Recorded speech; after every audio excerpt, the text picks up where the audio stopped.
ॐ श्रीगुरुभ्यो नमः। हरिः ॐ। अथ पञ्चामृतस्नानमन्त्राः। अथ क्षीरस्नानम्।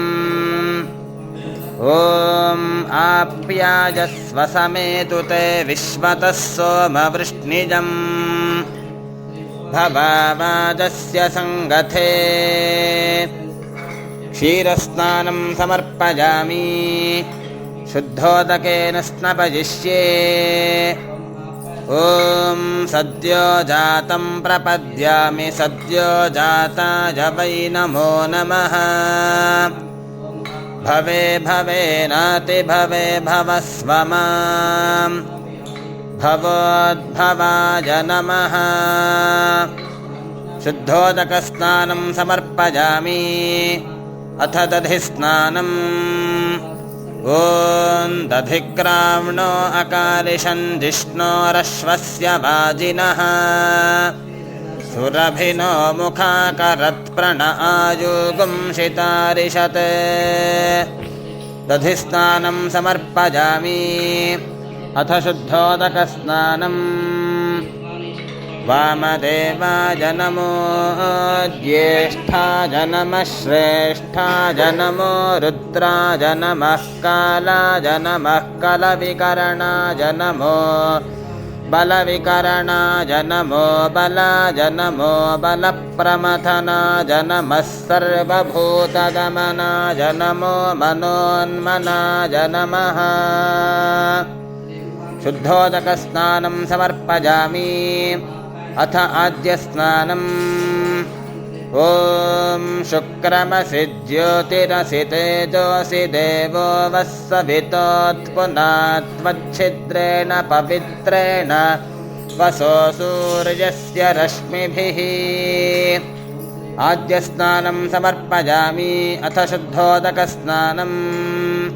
ॐ अघोरेभ्योऽथ घोरेभ्यो घोरघोरतरेभ्यः सर्वेभ्यः सर्वशर्वेभ्यो नमस्ते अस्तु रुद्ररूपेभ्यः।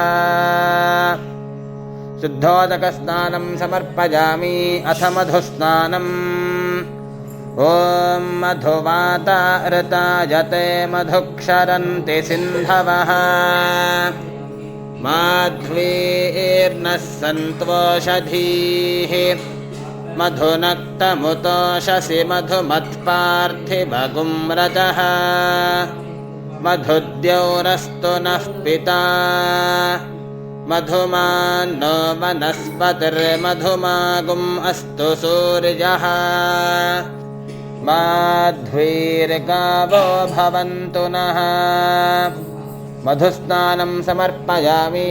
अथ शुद्धोदकस्नानम्। तत्पुरुषाय विद्महे महादेवाय धीमहि तन्नो रुद्रः प्रचोदयात्। शुद्धोदकस्नानं समर्पयामि। अथ शर्करास्नानम्। ॐ स्वादुःपवस्व दिव्याय जन्मने स्वादुरिन्द्राय सुहवीतु नाम्ने स्वादर्मित्राय वरुणाय वाजवे बृहस्पतये मधुमाङ्गदाभ्यः। शर्करास्नानं समर्पयामि। अथ शुद्धोदकस्नानम्। ईशानः सर्वविद्यानामीश्वरः सर्वभूतानां ब्रह्माधिपतिर्ब्रह्मणोऽधिपतिर्ब्रह्मा शिवो मे अस्तु सदा शिवो।